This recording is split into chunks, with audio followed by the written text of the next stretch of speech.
About 3 weeks into that job, my boss comes up to me and he says, Matt, I've got some bad news. The company's closing down. You're out of a job.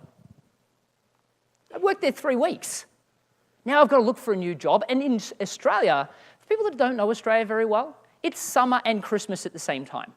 We go on holidays on the 20th of December and nobody comes back till the 15th and 20th of January. If you were running your own business, even if you're a big corporation, how many people are you hiring a couple of weeks before Christmas? No one's thinking about hiring. They're thinking about getting the work they need to get done complete before they go on this long break. The only jobs I could get were in commission-only sales. Now, luckily, I went to the first interview I went to wearing a suit. And they put me in the business team because I was the only one that wore a suit.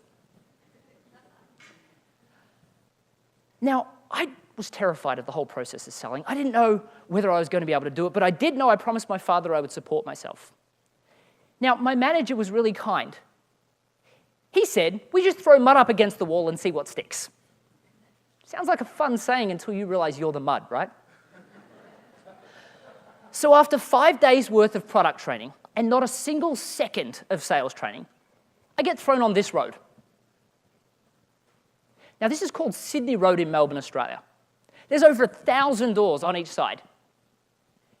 And I felt like that was good, right? Because a load of people were going to tell me no, why not have far to walk? So I went to walk into the first door, and then I had this realization. No one taught me how to sell. I didn't know what to say. So I took a deep breath, and I walked in, and I was politely told to leave. In the next door, I was less politely told to leave. Then I was sworn at, and then my personal favorite, I got told to go and get a real job. It's the only job I could get. Door after door, I just kept going. Until the 93rd door, I made my first sale. I remember I made $70. I was ecstatic for about 45 seconds. Then I had this realization, I've got to do this again tomorrow. And the next, every single day for the rest of the year. That was not okay. I had to find another way, but I had a reading speed of a 6th grader. I couldn't exactly pick up a Brian Tracy or a Zig Ziglar book. It would have taken me the year to read them, let alone apply them. But what I did discover was this cool new technology that was coming out called YouTube. Now, this may surprise you. It surprised me a lot back then. There's a lot more on there than just cat videos. So I learned the process of selling, and I had to convince myself that sales had to be a process, because otherwise my year was going to suck.